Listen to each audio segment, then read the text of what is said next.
आज आपण 1224 पुष्प गुंफत आहोत.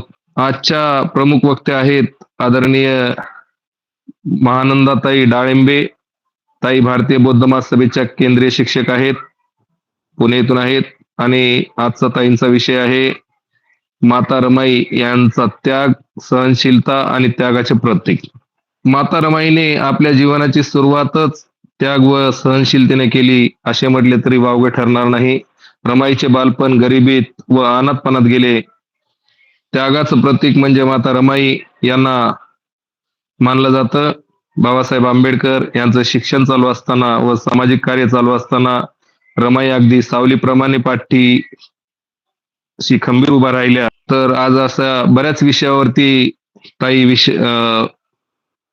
प्रकाश टाकणार आहेत आणि बऱ्याच गोष्टीचं आपल्याला ज्ञान मिळणार आहे. आणि आदरणीय ताईकडे मी पुढचे सूत्र देतो. ताईंना विषयाला सुरुवात करण्यास विनंती करतो. आदरणीय डाळिंबे ताई.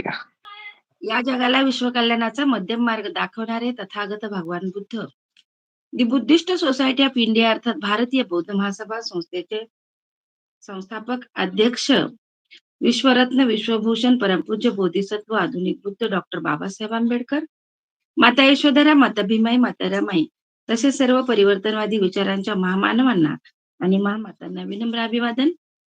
दी बुद्धिस्ट सोसायटी ऑफ इंडिया अर्थात भारतीय बौद्ध महासभा संस्थेचे द्वितीय अध्यक्ष बौद्धाचार्यांचे जनक, चैत्यभूमीचे शिल्पकार, सूर्यपुत्र यशवंतराव तथा भैयासाहेब आंबेडकर यांच्या आचार्यांना, विचाराने, प्रतिमांना पंचांग प्रणाम.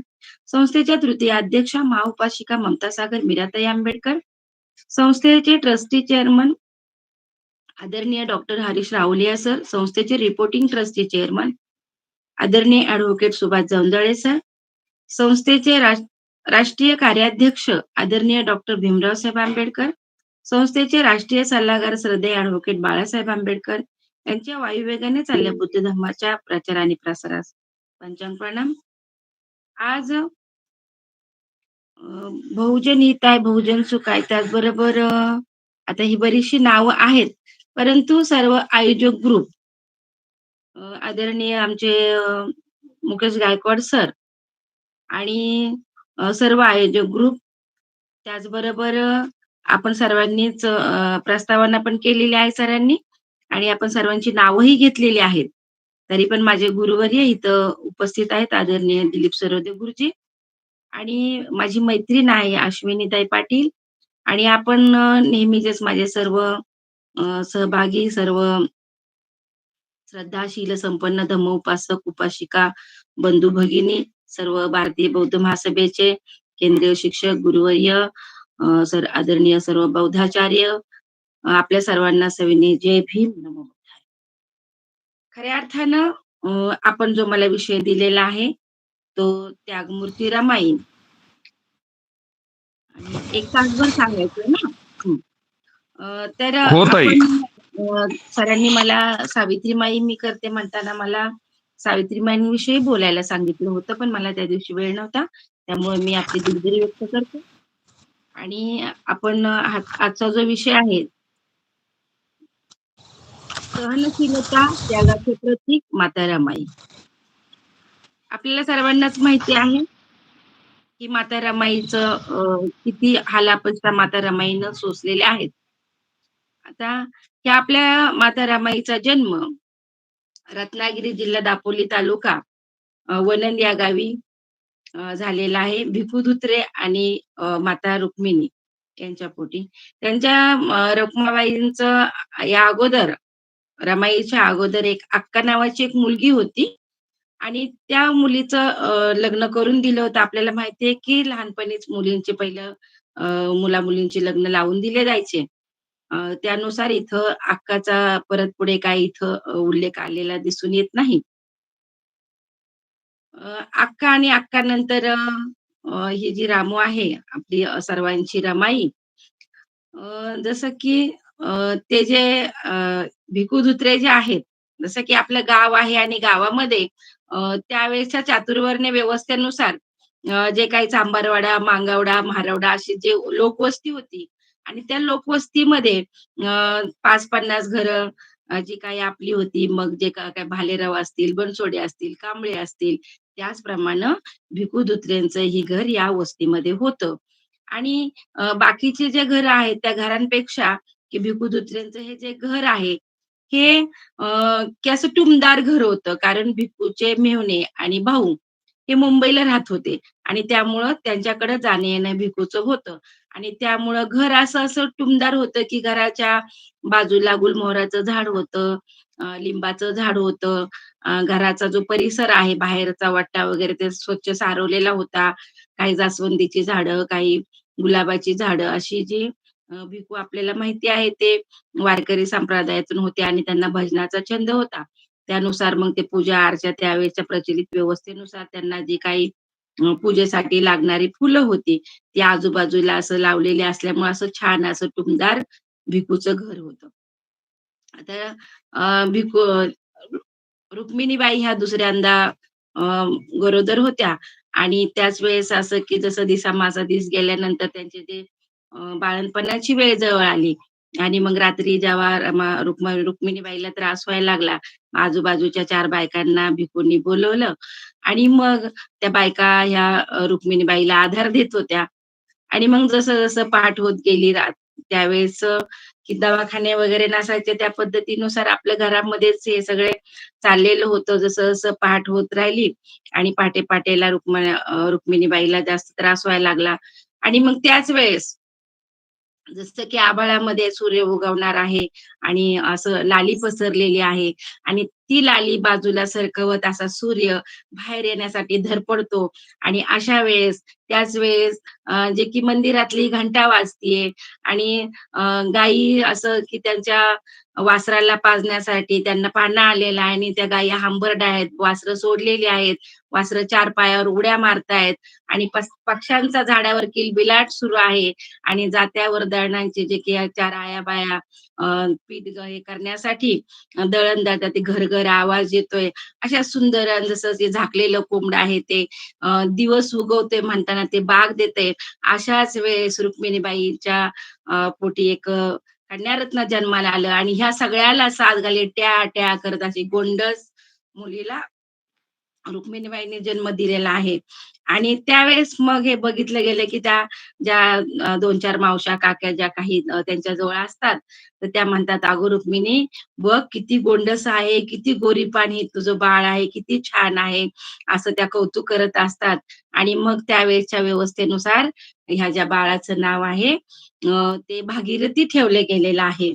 आणि मग लाडानं जसं की आपण आपल्या मुलांना लाडानं काही पप्पू असं चकुल्या छाबड्या म्हणतो, बाबड्या म्हणतो तसं अ, या भागीरथीला लाडानं रामी म्हटलं जात होतं आणि मग ही रामी हळू-हळू मोठी व्हायला लागली आणि त्यानंतर अजून रामीच्या पाठीवर अजून एक मुलगी झाली. तिचं नाव गौरा होतं.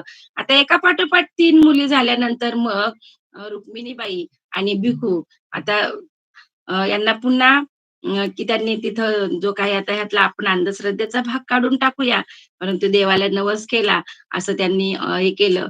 आता आणि मुलगा झाला त्या मुलाचं नाव त्यांनी शंकर ठेवलं आहे. आणि मग ही जी मुलं आहेत लहानाची मोठी होत असताना, की ह्या ज्या रुक्मिणीबाई आहेत, त्या रुक्मिणीबाई काबाड कष्ट करत असतात. भिकू हे तिथल्या जवळच्या बंदरावरून माशांच्या टोपल्या डोक्यावर घेऊन आपल्या त्या बाजारपेठेपर्यंत ते व्हायचं काम करत असतात. त्यामुळं भिकूला ते जड ओझी उचलण्यामुळं छातीचा आजार जडलेला असतो. आता आपल्या नवऱ्याच्या म्हणजे आपण जे संसार करत असतात नवरा-बायको दोघं जण आपल्या नवऱ्याबरोबर आपल्या संसाराला काहीतरी हातभार लागावा, म्हणून रुक्मिणीबाई सुद्धा शेण आणणं, गोळा करणं, त्याच्या गौऱ्या थापणं, लाकूड फाटा गोळा करून आणणं, ते विकणं असं त्या काम करत असतात.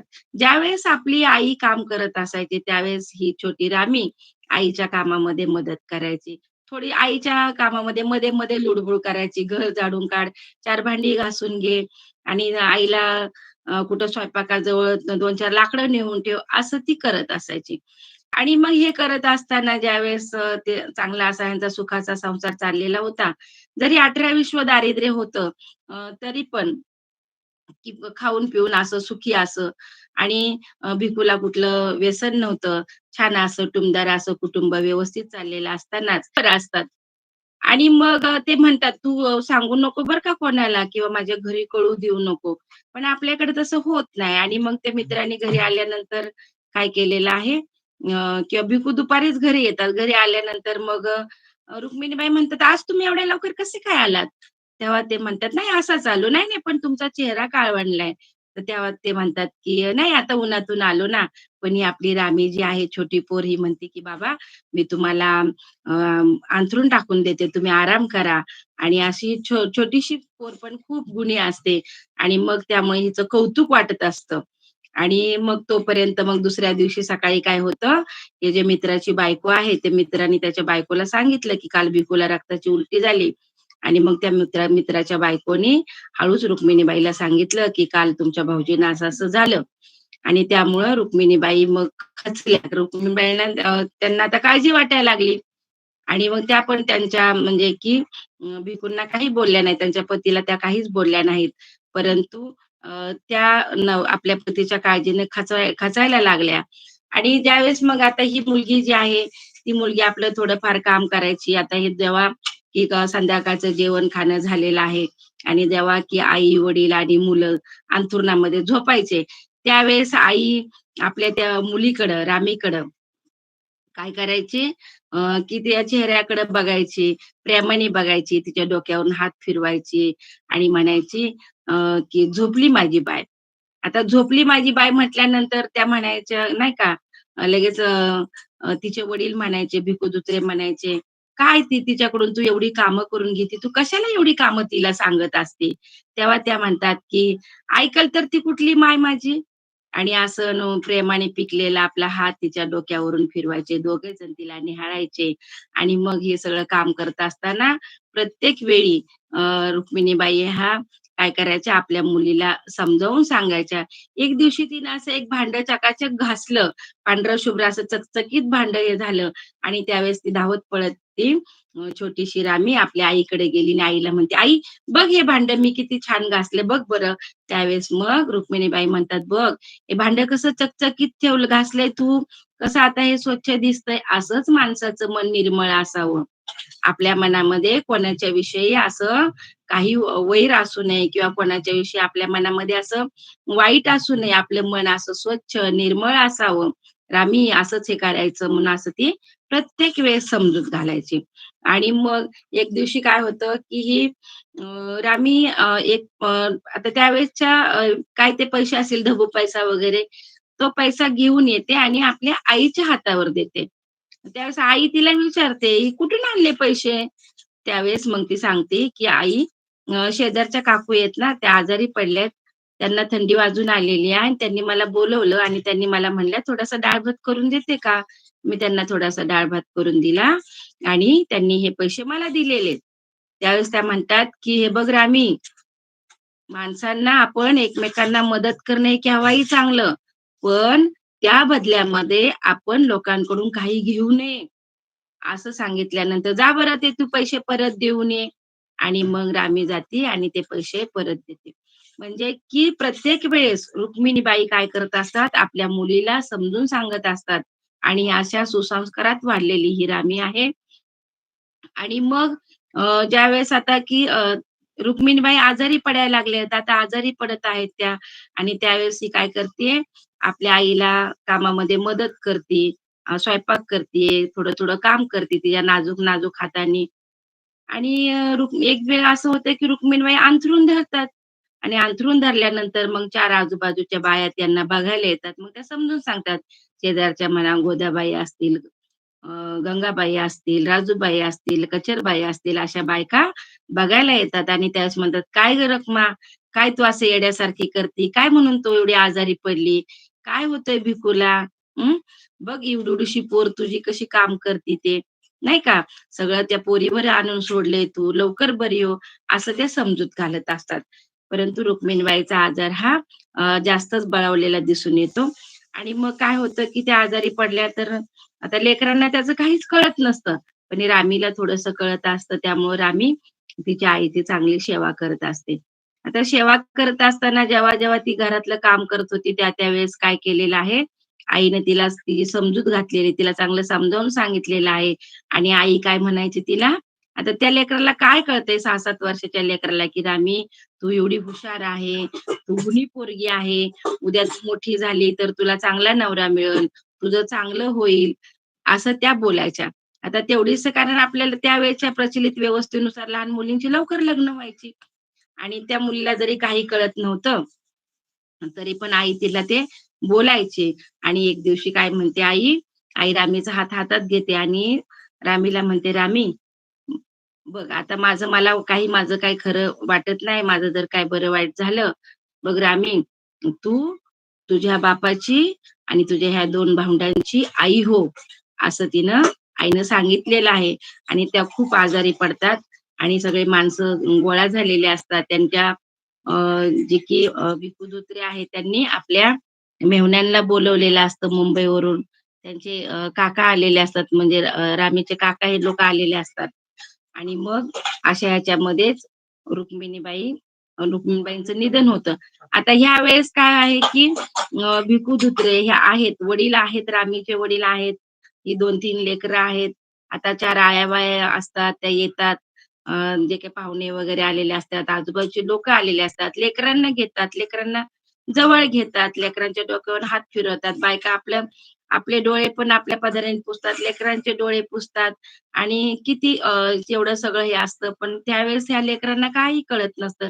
रामीला थोडंसं कळत असतं, तर रामी रडत असती आणि भिकू धुत्रे तर हे अर्धे गळून गेलेले असतात. आता झालं थोडंसं इकड-तिकडून उत्तर कार्य झाले, की सगळे जिकडच्या तिकडं जातात आणि मग आणखीन परत आता भिकूचा आजार हा बळावलेला आहे आणि ते पण थोडंसं आता कामावर जाणं वगैरे त्यांचं पण बंद झालेलं आहे. आता काय करायचं? मग ही पोर काय करत असती, घर-संसार सांभाळत असती, आपल्या वडिलांना अंघोळ घालत असती, जेवण बनवत असती, 2 भावंडांना जीव खाऊ घालत असती आणि हे जेव्हा एक दिवशी भिकूला अंघोळ घातली रामीनं आणि त्यावेळेस भिकू म्हणतात म्हणजे तिचे बाबा म्हणतात, की "रामी, तू किती गुणाची आहे. तू माझ्या आई-बहिणीसारखी आहे. माझी आई पण मला अशीच अंघोळ घालायची." आणि असं म्हटल्यानंतर अ, त्यांना ते हायसं वाटतं, की ते म्हणतात, की "किती तुझ्यावर ही जबाबदारी येऊन पडली. तुझ्या आईनं तुला सांगितलं, तसंच तू आमचा चांगला सांभाळ करते." पण भिकू पण काय होतात, खूप आजारी पडतात आणि मग ते आजूबाजूचे लोकं आहेत, तर त्यावेळेस तार करायची पद्धत होती आणि मग त्या तार करून त्यांना बोलवून घेतात आणि बोलवून घेतल्यानंतर त्यांचे मामा आणि काका हे काय करतात तिकडून मुंबईहून आलेले असतात आणि त्यावेळेस भिकूंना खूप असं आजारी पडलेले असतात. त्यावेळेस ते काय म्हणतात, रामीचा हात हातात घेतात आणि रामीला म्हणतात, की "तुझ्या आईनं तुझ्यावर आम्हा तिघांना सोपवलं होतं. पण आता मी ह्या दोन्ही लेकरांना तुझ्यावर सोपवतोय, की ह्या दोन्ही लेकरांची तू आई पण हो आणि बाप पण हो." आणि भिकूचं निधन होतं आणि ज्यावेळेस भिकूंचं निधन होतं, आपल्या बाबांचं निधन झालेलं आहे. बाबा हे गेलेले आहेत आणि त्यावेळेस सगळ्यात एवढी गर्दी जमलेली, सगळी रडारड सुरू आहे. पाहुणे आलेले आहेत आणि सगळीकडेच अशी रडारड सुरू आहे आणि त्यावेळेस ही रामी जी आहे, ती रामी असं तिला कोणी नसतं. तिला ते कळलेलं आहे, की आता माझी आई गेली, माझे वडील गेले, आता आम्हाला कोणी नाही आहे आणि त्यावेळेस रामी काय करते, आपले दोन्ही हात आपल्या डोळ्यावर ठेवते आणि ती एका बाजूला शांत बसलेल्या आणि मग सगळं ते अंतिम संस्कार वगैरे झाले, सगळं उत्तर कार्य केलं गेलं आणि त्यावेळेस संध्याकाळच्या वेळी गोविंदपूरकर मामा आणि वलंगकर काका हे बसलेले आहेत घरामध्ये. तिन्ही लेकरं बसलेले आहेत, तिन्ही भावंड बसलेले आहेत आणि मग आता ते काका काय म्हणतात, वलंगकर काका म्हणतात, की "आता या मुलांचं काय करायचं?" तर त्यावेळेस मग गोविंदपूरकर मामा म्हणतात, "तुमच्या भावाची काय आणि माझ्या बहिणीची काय? मुलं ती मुलंच आहेत. आपण यांना मुंबईला घेऊन जाऊ आपल्याबरोबर." आणि मग ते म्हणतात, की "तुम्ही अगदी पाहुणं, तुम्ही अगदी माझ्या मनातलं बोललात." माझ्या मनातलं तुमच्या ओठावर आलं, असं म्हणतात. मग आणि मग संध्याकाळी काय होतं, जे काही घरामधले काय 4 भांडी-कुंडी असतात, ती बांधून ठेवली जातात. जे काही अंथरूण-पांघरूण असतं, ते बांधून ठेवलं जातं आणि लेकरांचे कपडे वगैरे आपल्या गठोड्यात बांधून सकाळच्याला ते निघायचे आहेत आणि मग निघाल्यानंतर जेव्हा कळतं, आजूबाजूच्या लोकांना कळतं, की अरे, हे आता हे लेकरांना घेऊन चाललेले आहेत. म्हणून 4 आया-बाया येतात, 4 पुरुष माणसं येतात. या ज्या की गौराच्या मैत्रिणी येतात, शंकरचे मित्र येतात आणि आता त्यांना तर काहीच कळत नाही, की आता आपल्याला मुंबईला जायचंय. परंतु ही रामी, ह्या रामीचं तिला कळत असतं. तिला सगळं आठवत असतं. तिला तिचं घर आहे ते सगळं तिला सगळं ते जाणवत असतं, की माझी आई, माझे बाबा इथं झोपायचे. माझे बाबा आजारी होते तेव्हा ते इथं झोपले होते. त्यांनी मला असं म्हटले, मला असं ते बोलले होते. माझी आई असंच हे करत होती. माझ्या आईने यावेळी मला हे इथं समजून सांगितलं होतं. घराचा कोपरा न कोपरा तिला तिला डोकावल्या देत होता. तिला सगळे तिच्या मनामध्ये प्रश्नांचं हे झालं होतं, काहूर माजलेलं होतं, की आता आम्ही कुठं जावं? आमचं कसं होऊ? आमचं काय होईल? असं तिच्या मनामध्ये आणि तिला तिच्या घरातून पाऊल असं जड झालं होतं. तिच्या घरातून पावलं बाहेर पडायला तिला जड झाली होती आणि ती जड अंतकरणाने आता आमचं कसं व्हायचं? अशा ह्यानं ती निघालेली आहे. 4 आया-बाया लेकरांना जवळ घेतात, त्यांचा अलबला-गलबला घेतात. डोक्यावरून हात फिरवतात आणि त्या काका-मामांना सांगतात, की चांगलं सांभाळा बरं का हो लेकरांना. लय गुणी लेकरं आहेत आणि रुक्मिणी आणि भिकू हे सुद्धा लय चांगले होते. त्यांनी पण कधी कोणाशी वैर-पत्कर नाही, कधी कोणाचं चढ-उतार बोलले नाहीत. ही रामी तर एवढी गुणी पोर आहे. कधी कोणी काय सांगितलं पटकन काम करायची. एवढी चांगली. आता लेकरं आई-बापाविना पोरकी झालेली आहेत. लेकरं अनाथ झालेले आहेत. त्यांना चांगलं सांभाळा तुम्ही जर घेऊन चाललात तर 4 आया-बाया डोक्यावरून लेकरांना जवळ घेऊन डोक्यावरून हात फिरवत होत्या आणि हे कुटुंब हे तिन्ही लेकरांना घेऊन काका आणि मामा भायखळ्याजवळच्या मार्केटच्या इथं चाळीमध्ये आलेले आहेत. आता हे पण काय दोघे खूप श्रीमंत आहेत असं काहीच नाहीये. एक जण काय तर वखारीमध्ये लाकडाच्या वखारीमध्ये काम करतंय, एक तर काय वॉचमनचं काम करत आहेत आणि तरी पण काका आणि मामा किंवा त्यांची जी मामी आहे, त्यांची जी काकू आहे, ते चुलते आहे, यांनी ह्या लेकरांना चांगलं सांभाळलेलं आहे. आता ही जी मुली आहेत, काय खूप मोठी नाहीये, तर आम्ही फक्त 8व्या वर्षामध्ये आहे. मुलं लहान-लहान आहेत आणि मग आजूबाजूचे लोकं जेव्हा बघायला आले, मग त्यावेळेस मग अनाथ आहेत, अनाथ आहेत असं ते म्हणतात, की नाही का? मग जेव्हा ही लेकरं बाहेर खेळायला जायची, बोलायचे, करायचे, तर लोकांचे शब्द यांच्या कानावर पडायचे, की दोन्ही ही लेकरं अनाथ आहेत. आणि मग ज्यावेळेस संध्याकाळच्या वेळेस ही लेकरं त्यांच्या बहिणीजवळ यायची, बहिणीजवळ बोलायची. "पण ताई, अनाथ म्हणजे काय गं?" आणि मग तेव्हा ही रामी आता विचार करण्यासारखी गोष्ट आहे.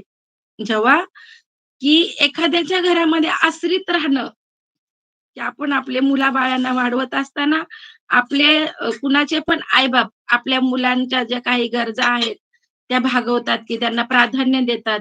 काय मागितलं की मुलाला पटकन देतात.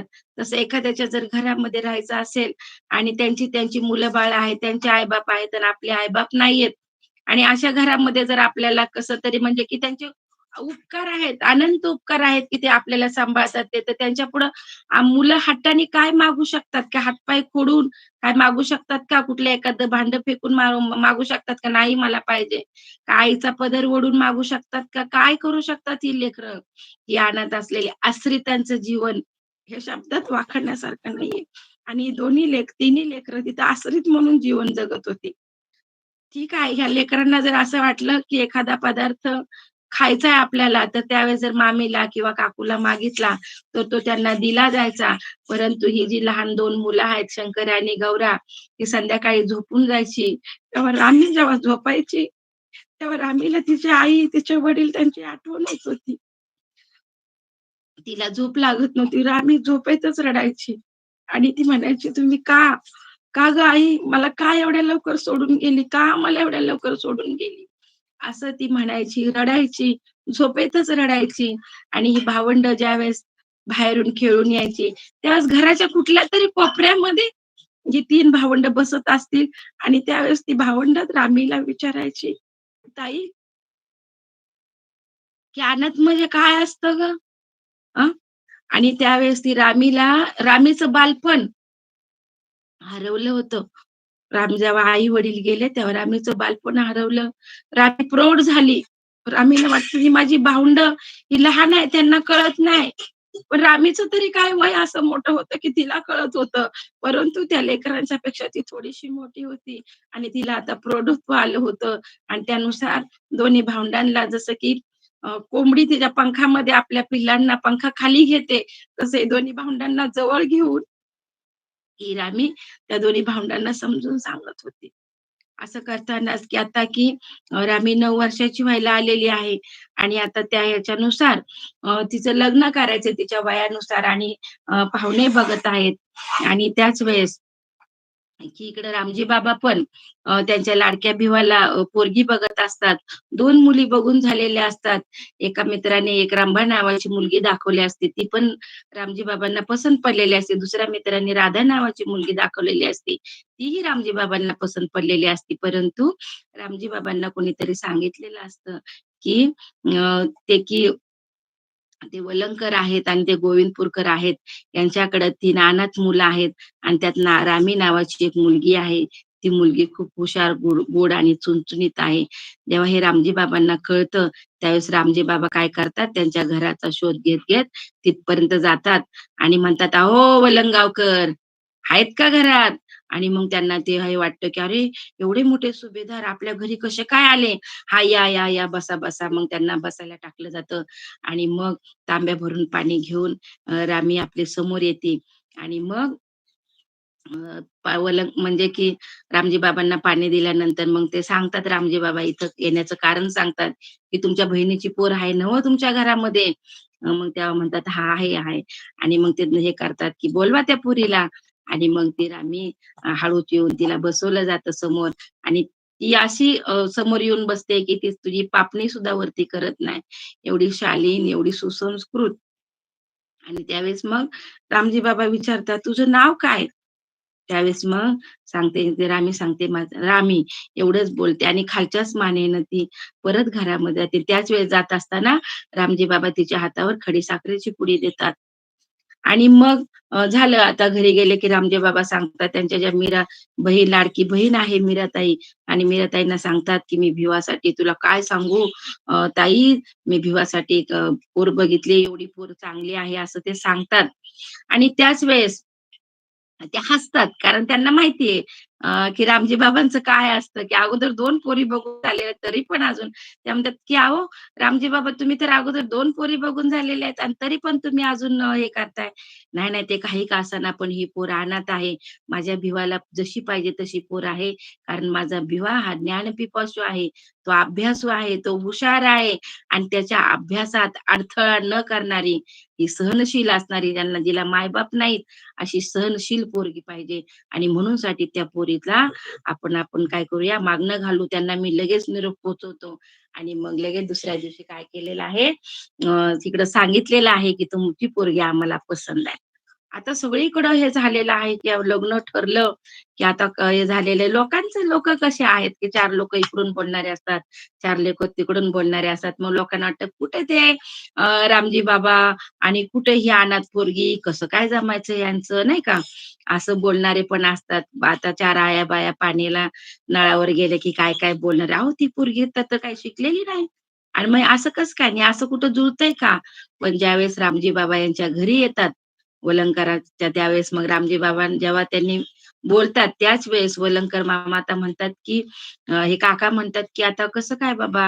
यांना तर आपण सांगितलं पाहिजे." कारण त्यावेळेस आपल्या अस्पृश्य समाजामध्ये हजारो वर्ष पीडित, वंचित राहिलेल्या समाजामध्ये पहिल्यांदा एवढा शिकलेला मुलगा आणि ह्या मुलाला आपली ही पोरगी आपल्या बहिणीच्या पोरीला मागणं आलेल्या मुलाचं आणि मग त्याच वेळेस त्यांनी सांगितलं, की "आमची पोर अडाणी आहे, पण आमची ही पोर आहे, आमच्या बहिणीची पोर ही कशी आहे, सुसंस्कृत आहे, ती चांगल्या वळणातली आहे, चांगल्या स्वभावाची आहे."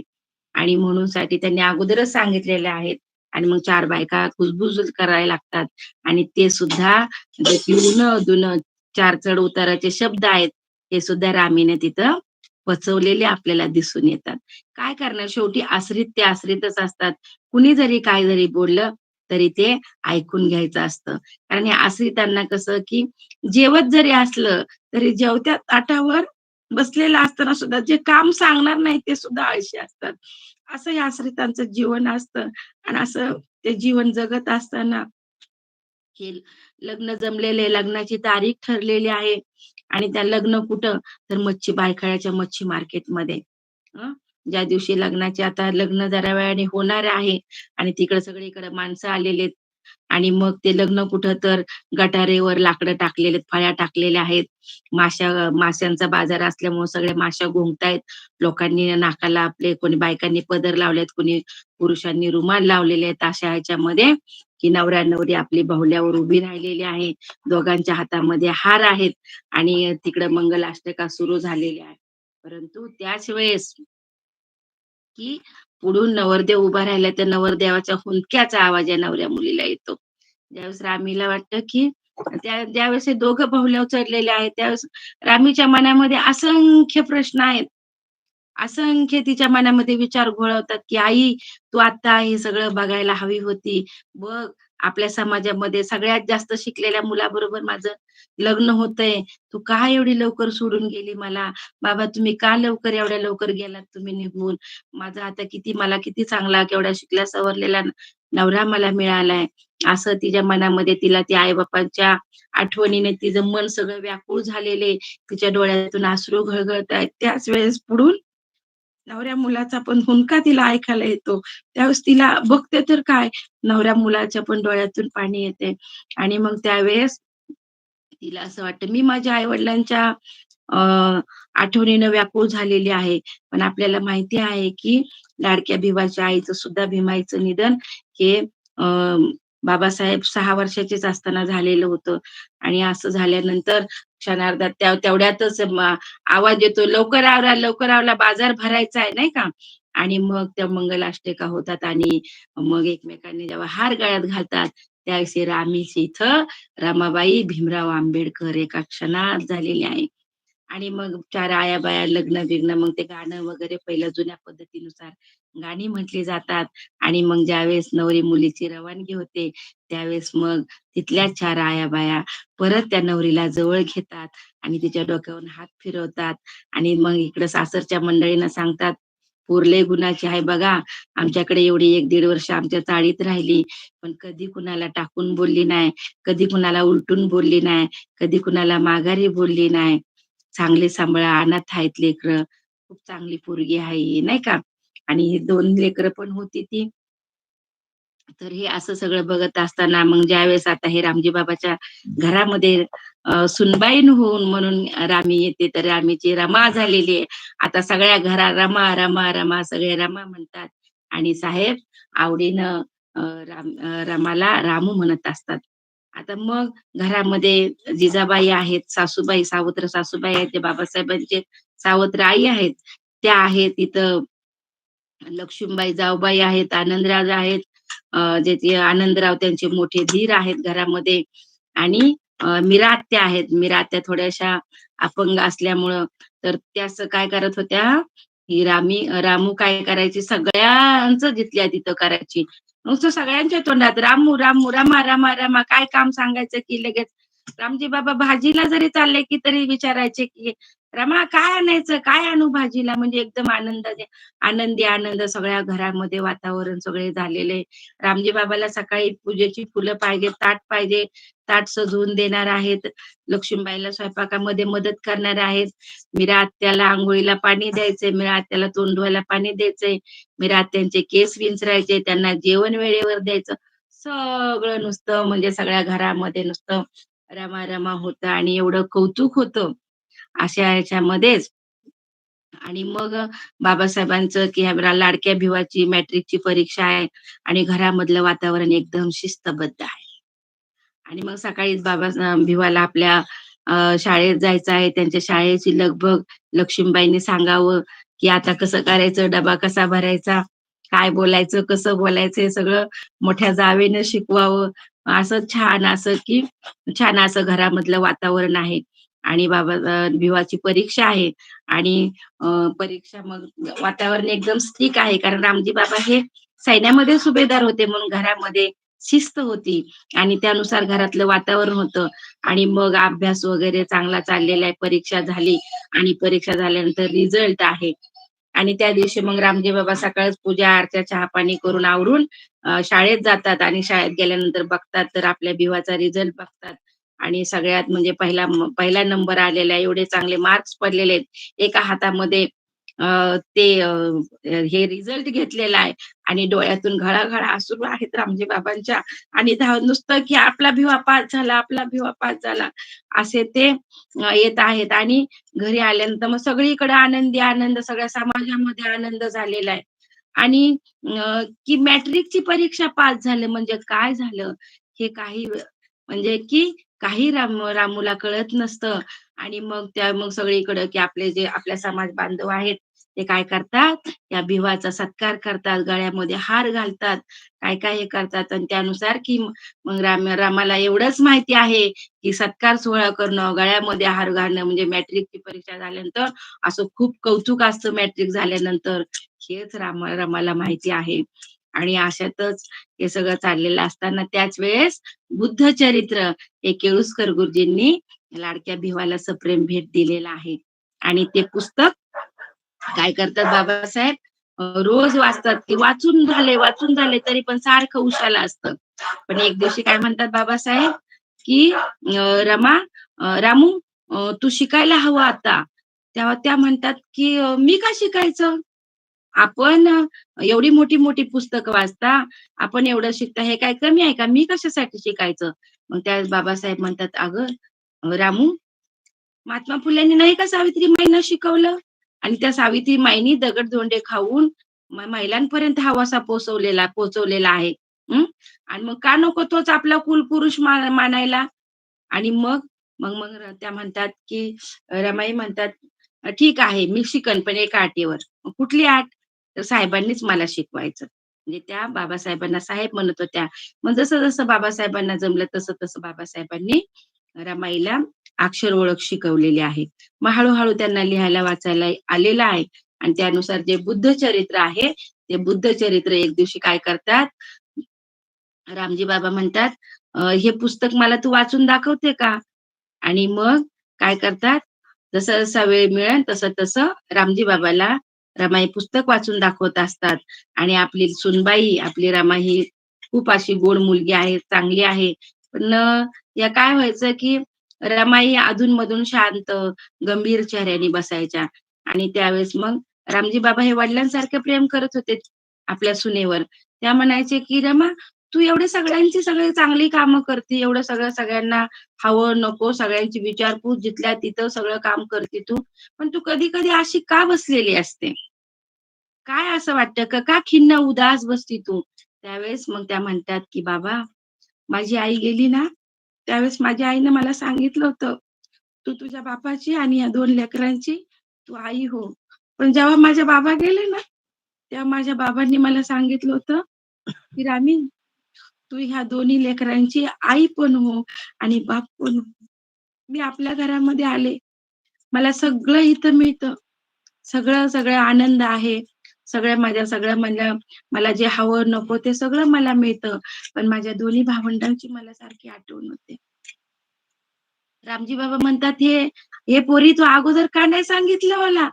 मी आत्ताच जातो बघ घेऊन येतो त्या दोघांना." आणि रामजी बाबा एवढे पहाडासारखे असणारे रामजी बाबा पण कोमल हृदयाचे असतात. त्यांनी भिवाला सुद्धा आईचं आणि बापाचं प्रेम दिलेलं असतं आणि ते जाऊन शंकर आणि गौरा या दोघांना घेऊन येतात. आणि मग घरामधलं वातावरण सगळं चांगलं आहे. सगळं व्यवस्थित चाललेलं आहे आणि अशातच रमाईची एक गोड बातमी त्या कुटुंबामध्ये आलेली आहे आणि आता रमाई ही आई होणार आहे. आणि मग घरातलं एवढं वातावरण छान. मग काय जरासं ओझं जरी उचलायचं म्हटलं तरी लक्ष्मी, "अगं, अगं, नको उचलू, नको हात नको लावू." आणि त्या आऊजाऊ सॉरी आऊजाऊ त्या बोलायच्या, की "तुम्ही नका हात लावू, तुम्ही राहू द्या, मी करते." त्या मीरा आत्या म्हणायच्या, "अगं, नको, नको, राहू दे, गप्प बस." मग रामजी बाबा पण, "रमा, तुला काय आणायचं? तुला काय पाहिजे?" हे सगळं चौकशी करायची. तिला विचारूनच काय भाजीपाला आणायचं तर ते आणायचे. असं ते एवढं छान वातावरण होतं आणि अशामध्येच जसं की ते जे बुद्धचरित्र होतं, ते अधून-मधून वाचत असताना एक दिवशी त्या रामजी बाबांना ते बुद्धचरित्र वाचून दाखवत असतात आणि त्यामध्ये असा प्रसंग येतो, की सिद्धार्थ यशोधरेच्या महालामध्ये जातात आणि यशोधरेला म्हणतात, की ज्यावेळेस त्यांनी ग्रहत्याग घेण्याचा रोहिणी नदीच्या पाण्यावरून जो ग्रहत्याग करण्याचा जो निर्णय घेतलेला आहे आणि तो निर्णय यशोधरेला ते विचारतात, की "मी जो निर्णय घेतलेला आहे, हा तुला मान्य आहे का?" आणि त्यावेळेस यशोधराने म्हटलेलं आहे, की "अगदी बरोबर आहे, की जरी आपण जात असाल अ, गृहत्याग करून जात असाल, की ज्ञानाच्या शोधार्थ जात आहात आणि आपल्या वयोवृद्ध आई-वडिलांची मी सेवा करेन आणि मी सुद्धा आपल्याबरोबर आले असते. परंतु मला ह्या राहुलचा सांभाळ करायचा आहे." मग तेव्हा रामजी बाबा म्हणतात, की "रमा थांब." ते वाचत असताना ते रमाला थांबवतात आणि रामजी बाबा म्हणतात, "रमा, तू नाही ना येणार माझ्या मुलाच्या शिक्षणाच्या आड? रमा, तू माझ्या भिवाला चांगलं शिकू देशील ना? माझ्या भिवाच्या कुठल्याच गोष्टीला तू अडथळा तर नाही ना करणार?" त्यावेळेस मग म्हणतात, "बाबा." रमाई म्हणतात, "बाबा, मी तुम्हाला वचन देते. मी तुमच्या लेकाच्या कुठल्याही परिस्थितीत, कुठल्याही याच्यामध्ये आड येणार नाही." हां. आणि मग तेव्हा त्यांनी वचन दिलेलं आहे आणि त्यानंतर 12 डिसेंबर 1912 ला रमाईला पुत्ररत्न प्राप्त होतं आणि त्यानुसार आणि मग घरामध्ये आनंदी आनंद आहे आणि आता बाळ जन्माला आलेलं आहे. मग सगळीकडे रामाचं कौतुक आहे आणि त्यावेळेस जसं की आता जसं मुलांना खेळवलं जातं, त्यावेळेस घरामध्ये असे मोठे माणसांच्या समोर लेकरांना किंवा आपल्या बायकोला बोलत नसायचे लोकं आणि तर तसं की बाबासाहेब अधून-मधून अ, यशवंताला म्हणजे त्या बाळाला खेळवत असायचे आणि त्यावेळेस मग एक दिवशी ते रमाईला विचारतात, "रामू, आपल्या बाळाचं नाव काय ठेवायचं?" त्यावेळेस त्या म्हणतात, "ठेवा. जे आपल्याला आवडेल ते ठेवा." तर बाबासाहेब म्हणतात, की "आपण आपल्या बाळाचं नाव यशवंत ठेवायचं." मग रामू या यशवंत नावामध्ये खूप मोठा अर्थ आहे. असं बाबासाहेब समजावून सांगतात आणि म्हणतात, की जे महात्मा फुलेंनी आणि सावित्रीबाईंनी जे दत्तक पुत्र घेतला त्या बाळाचं त्यांनी त्यांच्या दत्तक पुत्राचं नाव यशवंत ठेवलं होतं. पुढे हाच दत्तक पुत्र डॉक्टर झाला आणि त्यांनी त्यांचं जे काम आहे ते पुढे चालवलेलं आहे आणि म्हणून आपण आपल्या बाळाचं नाव यशवंत ठेवूया. त्यानुसार त्यांनी त्यांच्या बाळाचं नाव यशवंत ठेवलेलं आहे आणि आपल्या सर्वांनाच माहिती आहे, की भैय्यासाहेबांना यशवंताला हेच यशवंत म्हणजेच भैय्यासाहेब आणि भैय्यासाहेबांना सांधिवाताचा आजार असतो. आणि मग झालं इकडून-तिकडून आनंदाचे दिवस होत आहेत तोपर्यंतच मग बाबासाहेब बडोद्याला संस्थानामध्ये जे काही त्यांना सयाजीरावांनी जे स्कॉलरशिप दिली होती त्यानुसार जो काही करार होता, तर बाबासाहेब कुठे गेलेले आहेत बडोदा संस्थानामध्ये गेलेले आहेत आणि इकडे रामजी बाबा आजारी पडतात आणि रामजी बाबा आजारी पडल्यानंतर तिकडे तार पाठवली जाते बाबासाहेबांना आणि मग जास्त ओवापोर न करता आणि अशामध्येच बाबासाहेब येतात आणि 2 फेब्रुवारी 1913 ला रामजी बाबांचं निधन झालेलं आहे.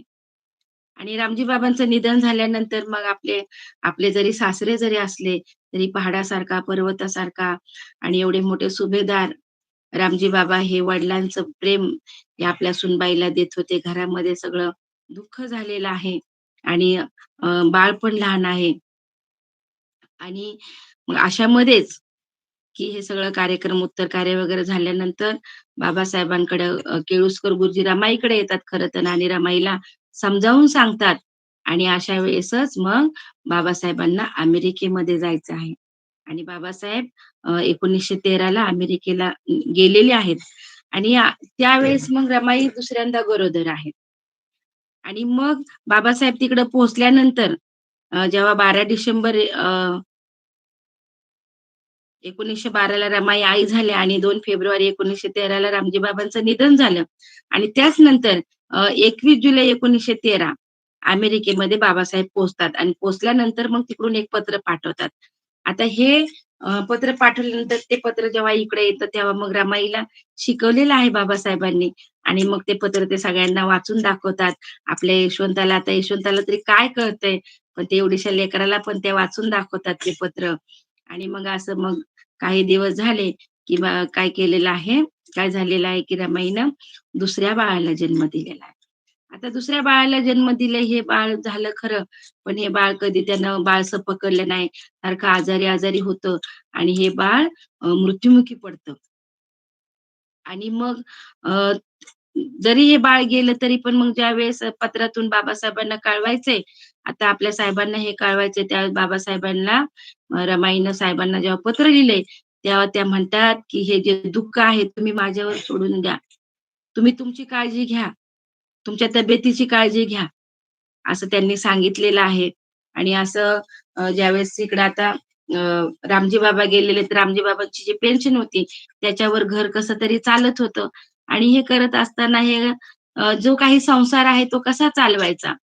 मग लक्ष्मीबाई आणि लक्ष्मीबाईंना ते सांगतात, की हा जो बिनभांडवली धंदा आहे, म्हणजे गवऱ्या गोळा करून आणणं, त्याच्या म्हणजे शेण गोळा करून आणणं, त्याच्या गवऱ्या थापणं, त्या हे करणं, लाकूड फाटा गोळा करणं आणि जेव्हा केक आता आपल्या सर्वांनाच माहिती आहे, की साहेब तिकडे विलायतेला शिक्षणासाठी गेलेले आहेत आणि बॅरिस्टर व्हायला गेलेले आहेत आणि एवढं शिक्षणासाठी गेलेला माणूस आणि त्याच्या बायकोची वाताहत, त्याच्या कुटुंबाची वाताहत आणि मग लोकांना असं हे कळायला नको, आपली प्रतिष्ठा जपायला पाहिजे आणि म्हणून साठी जोपर्यंत अंधार आहे, तोपर्यंत त्या पहाटेच्याच ह्याच्यामध्ये जाऊन ते लाकूड फाटा, गवऱ्या गोळा करून आणायच्या आणि जेव्हा संध्याकाळ व्हायची, लोकांची तोंड ओळख नाही, लोकांना कळत नाहीये, चेहरे ओळख होत नाही, अशा वेळेसमध्ये त्या कोसो दूर त्या विकायला सुद्धा त्या जात होत्या.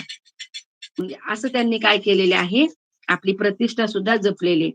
आणि जेव्हा बाबासाहेब नंतर 1916 ला आपल्या म्हणजे मायदेशी परततात. तर बाबासाहेबांना कळतं, की रमाईनं काय केलेलं आहे. आणि मग त्यावेळेस मग पुन्हा इथं आल्यानंतर त्यांनी सांगितलेलं आता पुन्हा बाबासाहेबांना पहिला अमेरिकेला गेले होते बाबासाहेब.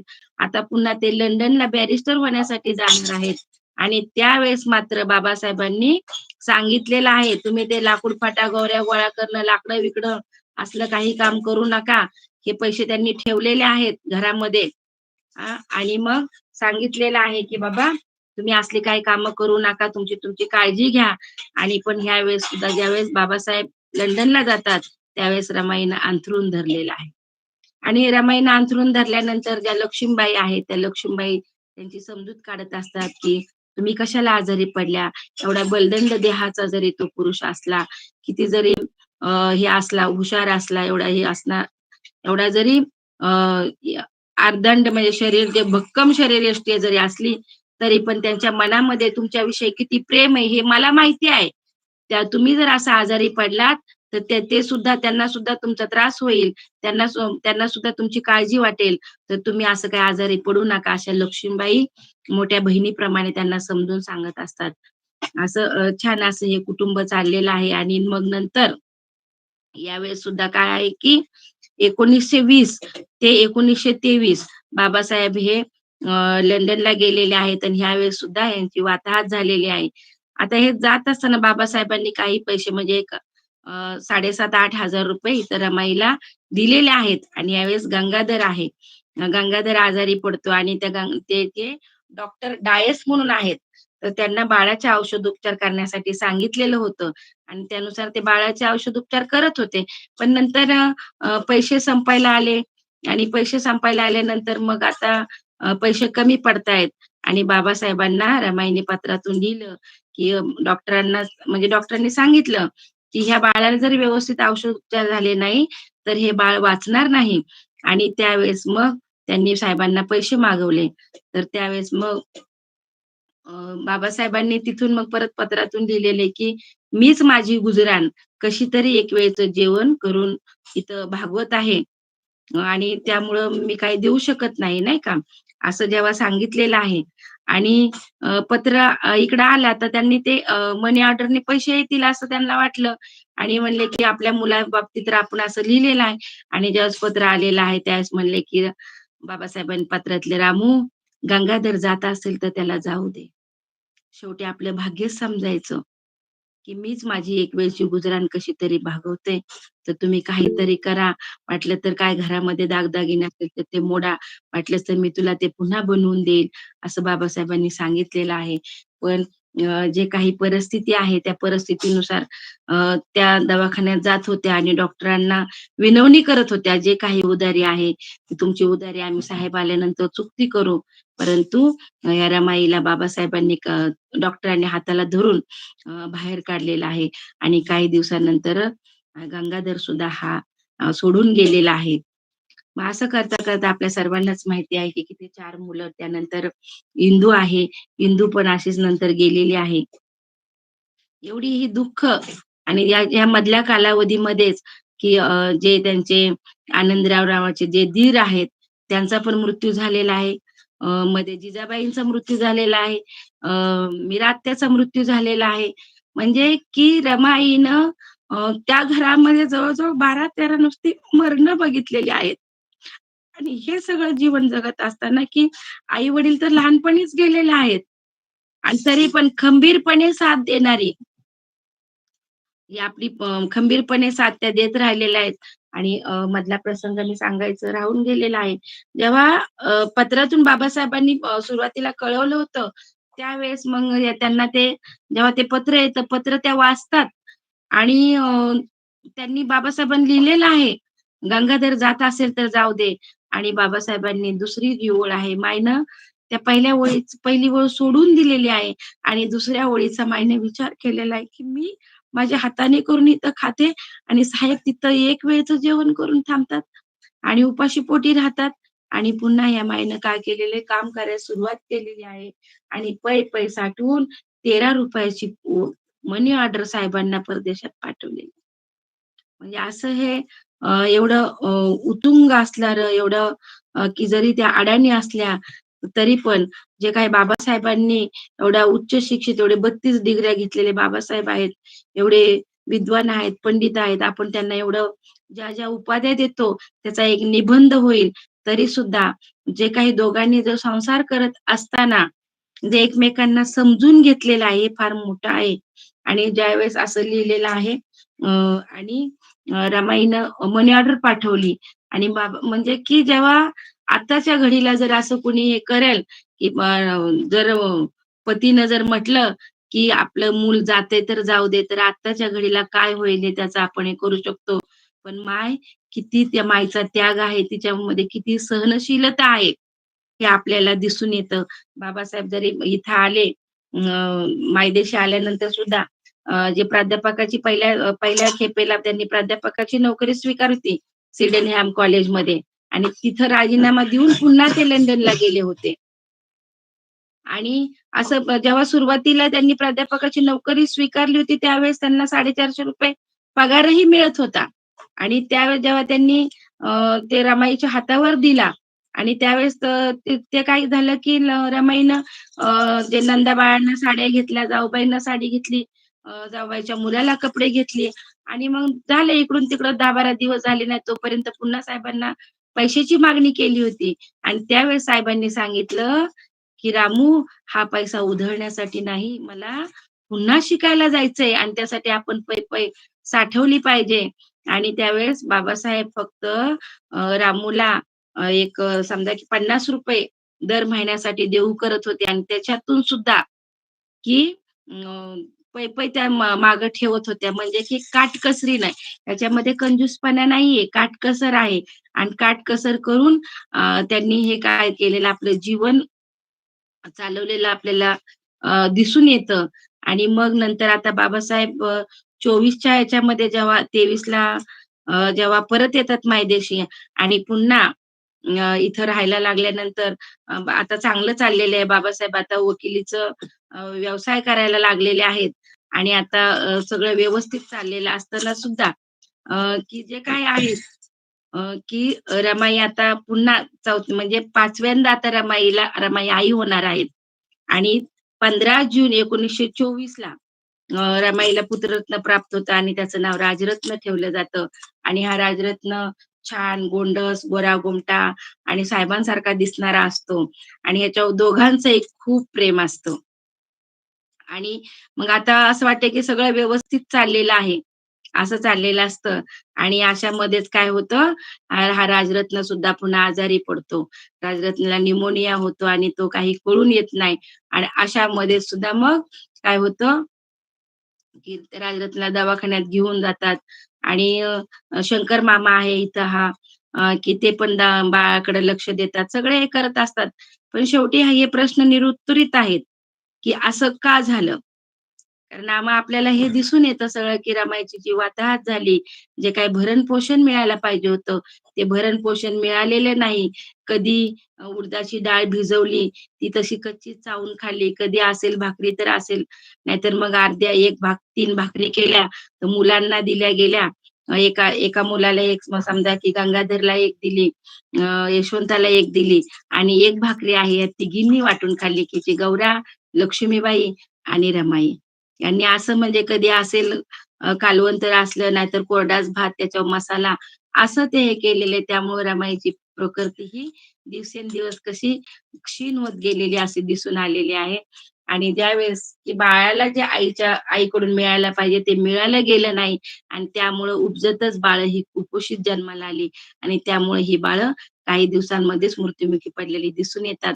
आणि आता हा राजरत्न सुद्धा, ह्या राजरत्नाला सुद्धा निमोनिया झालेला आहे. आता राजरत्न बरा झालाय असं वाटतं, पण राजरत्नाला पुन्हा डबल निमोनिया होतो आणि हा राजरत्न सुद्धा अ, अ, 19 जुलै अ, 19 जुलै 1926 ला राजरत्न सुद्धा मृत्युमुखी पडलेला आहे आणि यावेळेस मात्र बाबासाहेब आहेत रमाई बरोबर.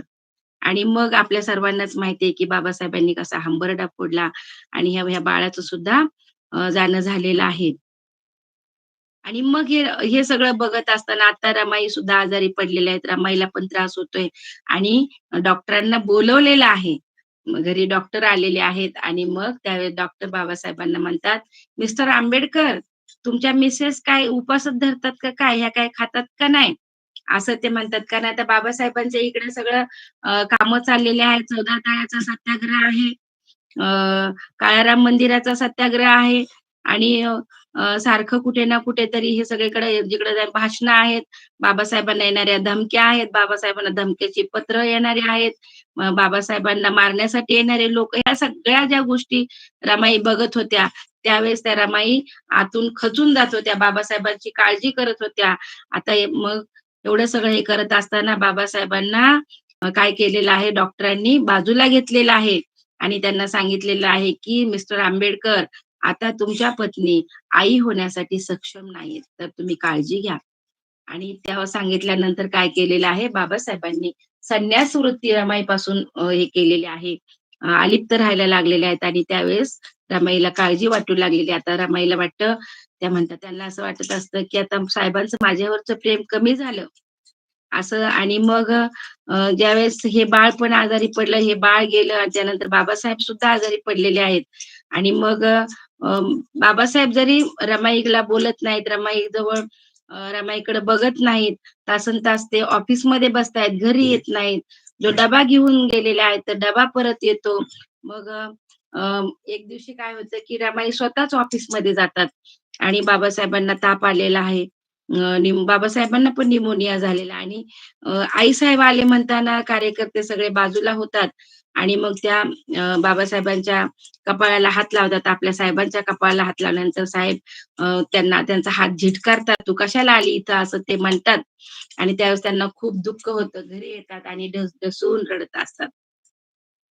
आता बाबासाहेबांचं खूप प्रेम आहे. परंतु जे काही डॉक्टरनी सांगितलेलं आहे, जे काही दुःख बाबासाहेब मनामध्ये त्यांना असं वाटत असतं, की मी अ, रामूचा अपराधी आहे. कारण मी यांच्याकडे दुर्लक्ष केलंय. मी यांच्याकडे दुर्लक्ष केल्यामुळं रामूची आज परिस्थिती अशी झालेली आहे. त्यामुळे ते सुद्धा आतल्या आत हे करत असतात.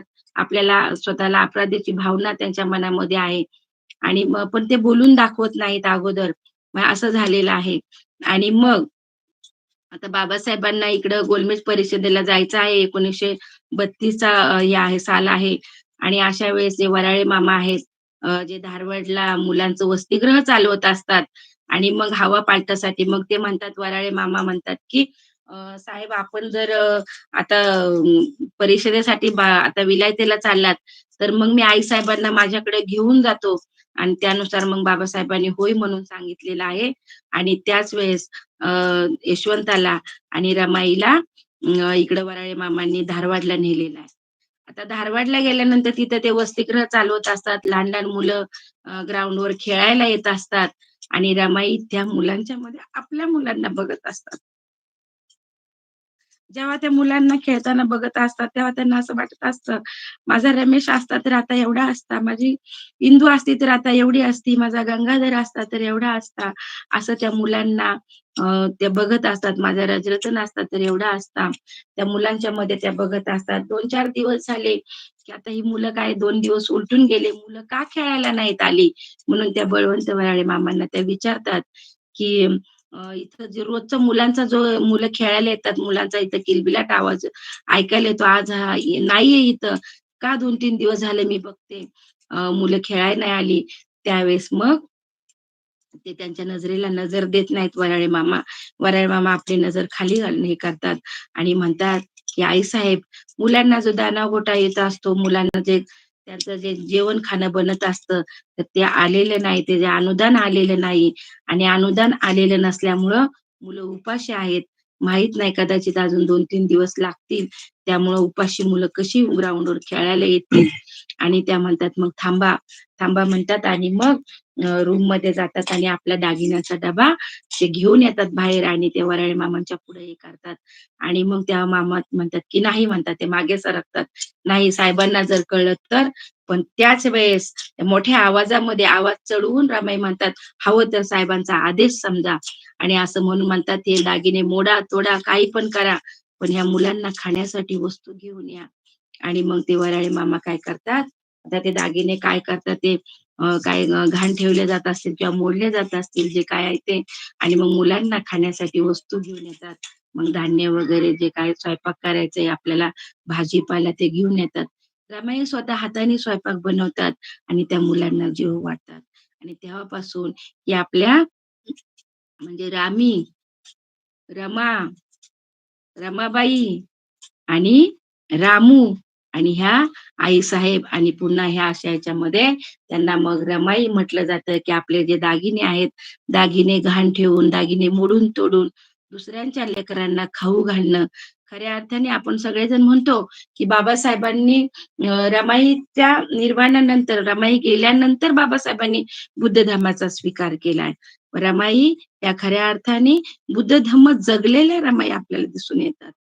कारण जेव्हा त्या बुद्ध चरित्र वाचत होत्या आणि त्यानुसार त्यांना हे सगळं माहीत होतं आणि तशा त्या जीवन जगत होत्या, की दुसऱ्यांच्या लेकरांसाठी आपल्या दागिने मोडणं आणि हे करणं, हे केवढं मोठं उदात्त हेतू आहे, केवढं मोठं दातृत्व आहे याच्यामध्ये आपल्याला दिसून येतं. त्याच्यामध्ये आपलं मातृत्व तिचं दिसून येतं आणि जे आपले पती आपल्या इथं नाहीयेत, परंतु जेव्हा की बाबासाहेब इथं नव्हते, रमाईची जी वाताहत होत होती, त्यावेळेस काही कार्यकर्त्यांनी पैसे जमा केले आणि पैशांनी भरलेली पिशवी अ, ती आई-साहेबांना द्यायला ते कार्यकर्ते आले.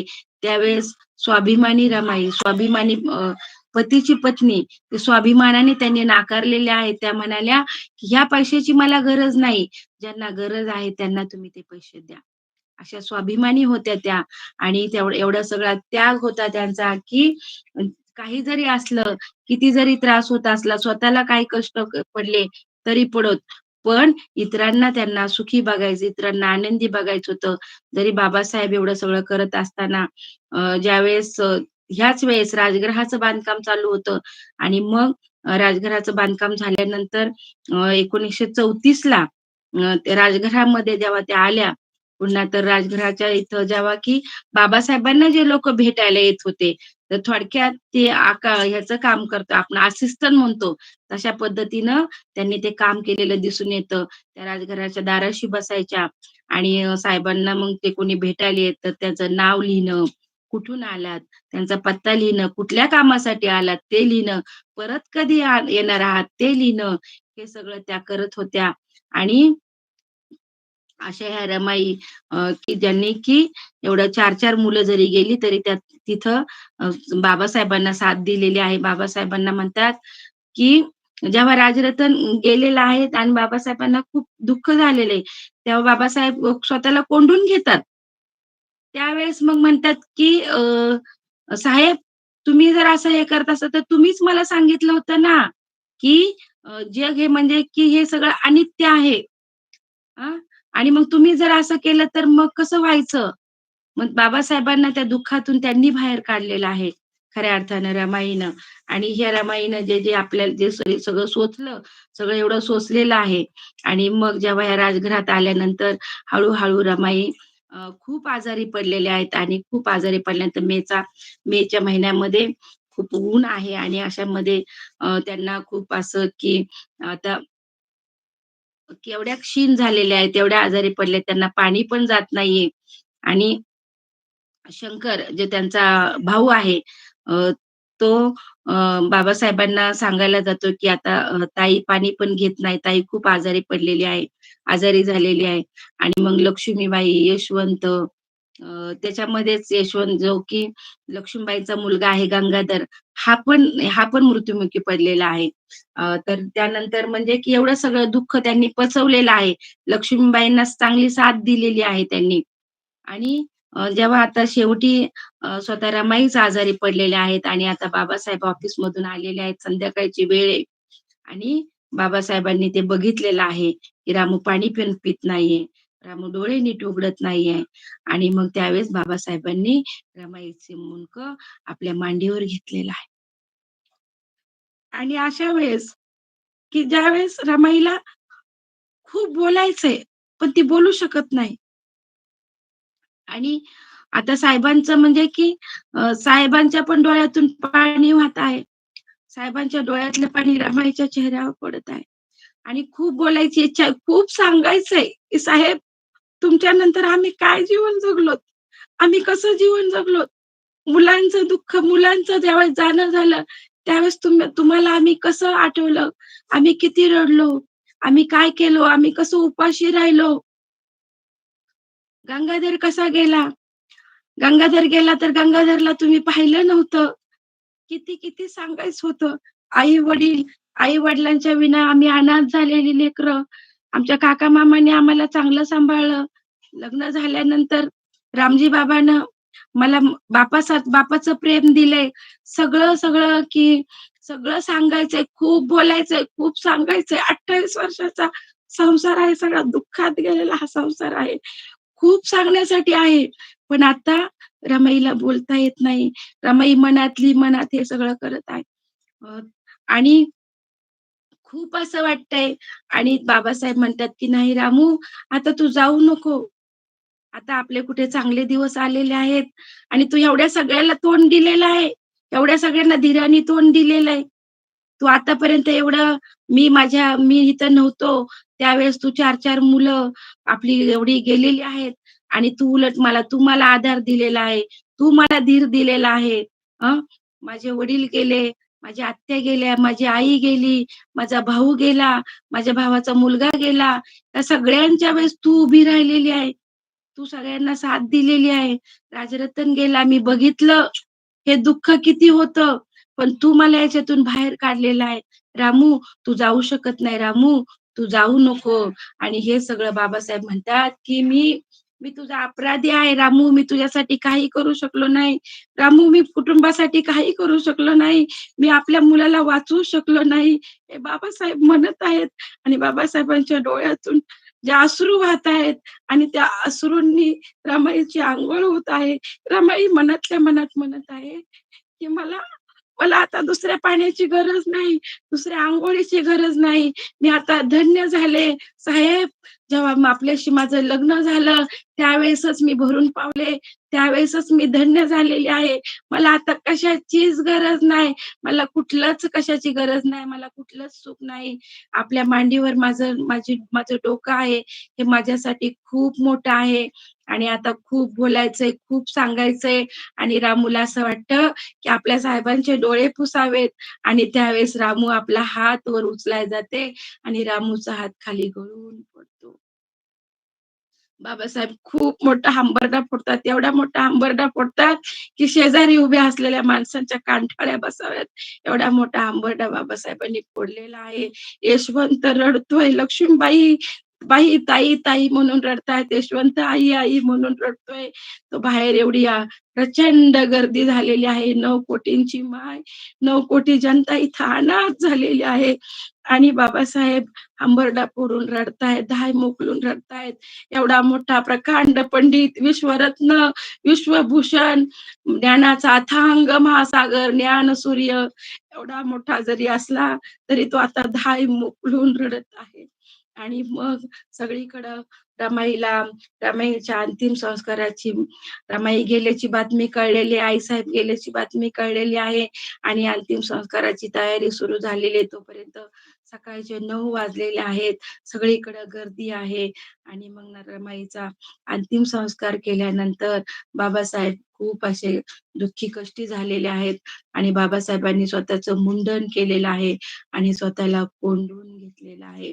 बाबासाहेब कोणाशीच बोलत नाहीत. कार्यकर्ते येतात, आवाज देतात, पण बाबासाहेब दरवाजा उघडत नाहीत. बाबासाहेब कोणाशीच बोलत नाहीत आणि मग त्याच वेळेस पुन्हा रमाई आल्याचा भास बाबासाहेबांना झालेला आहे आणि त्याच वेळेस रमाई म्हणतात, की "साहेब, आपणच सांगितलं होतं निरीश्वरवाद आहे सगळा, की हे जग हे अनित्य आहे आणि आपणच जर सांगितलं ना आपणच जर स्वतःला असं कोंडून घेतलं, तर हे 9 कोटी जनता आपली वाट बघत आहे आणि ही आपली जी लेकरं आहेत, त्यांच्यासाठी आपण ह्याच्यातून ह्या दरवाजा उघडा आणि ह्या दरवाज्यातून बाहेर पडा, असं रमाईनं पुन्हा बाबासाहेबांना सांगितलेलं आहे आणि पुन्हा बाबासाहेब बाहेर पडलेले आहेत आणि ज्यावेळेस बाबासाहेबांनी जो प्रॉब्लेम ऑफ द रुपी हा जो ग्रंथ आहे, तो रमाईला आपल्या अर्पण केलेला आहे आणि मग त्यामध्ये मी हे वाचून दाखवते. त्यामध्ये बाबासाहेबांनी जो ग्रंथ आहे, बाबासाहेबांचे आपल्या पत्नीवर अतोनात प्रेम होते. तिच्या जाण्याचे दुःख त्यांना अनावर झाले. त्यांनी स्वतःला आपल्या अभ्यासिकेत कोंडून घेतले, भगवी कपणी घातली आणि मुंडन केले. पण या शोकात फार दिवस राहणे शक्य नव्हते. 7 कोटी बहिष्कृत समाज आपल्या पुढाऱ्याची वाट पाहत होता. दुःख गिळून साहेब पुन्हा कामाला लागले. पाकिस्तान आणि भारताचे विभाजन हा मौलिक ग्रंथ आपल्या प्रिय पत्नीस अर्पण करताना ते म्हणतात, रामूच्या स्मृतीस अर्पण. तिच्या अंतरंगाचा चांगुलपणा, तिच्या मनाचा चांगुलपणा, तिच्या चारित्र्याचा निष्कलंकपणा, त्याचप्रमाणे ज्यावेळी कोणी मित्र उरला नव्हता आणि विवंचनेचा काळ होता, त्यावेळी जिने ते दिवस मूकपणे सहन केले आणि मजबरोबर तसलेही दिवस कंठले. म्हणून तिच्यावरील सद्गुणांची आठवण ठेवण्यासाठी हा ग्रंथ तिच्या स्मृतीस अर्पण करीत आहे. बाबासाहेबांचे रमाईवरील अतूट प्रेम यातून व्यक्त होते आणि बाबासाहेबांच्या कार्यात रमाबाई ही किती रमाई या अडसर बनल्या नाहीत. कधी कोणते मागणे नाही, की कधी तक्रार नाही. नीतीने एका पाठोपाठ आपल्याला माहिती आहे 4 मुलं, एवढे सगळे दुःख, एवढ्या अवहेलना, तरीही त्या रमाईनं एवढं सगळं सोसले आणि आज आपल्याला एवढं सगळं वैभव प्राप्त झालेलं आहे.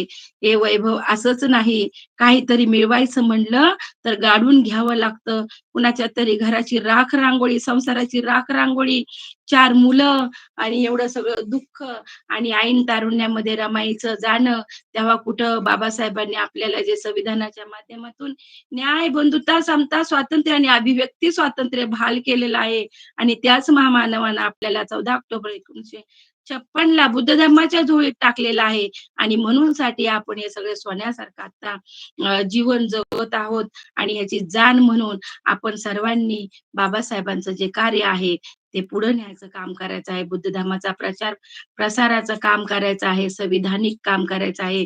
संविधानाला वाचवण्याचं काम करायचं आहे. खऱ्या अर्थानं आज जे मी बोलले माझ्या तोडक्या-मोडक्या शब्दामध्ये, रमाई सांगणं एवढं सोपं नाही. रमाई सांगणं खूप कठीण आहे. रमाईला एवढी त्याच्यामध्ये शब्दामध्ये आपण बांधू शकत नाही. जसं-जसं आपण वाचू, जसं-जसं आपण बोलू, तसं-तसं फक्त आपला आवंढाच येणार आहे आणि डोळ्यात पाणीच येणार आहे, अशी ही रमाई आहे. आपण कुणीही शब्दात तिचं वर्णन करणं एवढं शक्य नाही. तरी पण जे तोडक्या-मोडक्या शब्दामध्ये सांगण्याचा जो मी प्रयत्न केला, आपण मला ती सांगण्याची संधी दिली आयोजकांनी आणि आपण सर्वांनी मला शांत चित्ताने ऐकलत. त्यासाठी मी सर्वांना खूप-खूप मनःपूर्वक हार्दिक धन्यवाद देते आणि खऱ्या अर्थानं माझ्या ह्या रमाईच्या त्यागाला, रमाईच्या कर्तृत्वाला, रमाईच्या मातृत्वाला आणि रमाईच्या दातृत्वाला सॅल्यूट करते आणि आपल्या सर्वांना भीम, नमो बुद्धाय, जय भारत, जय संविधान.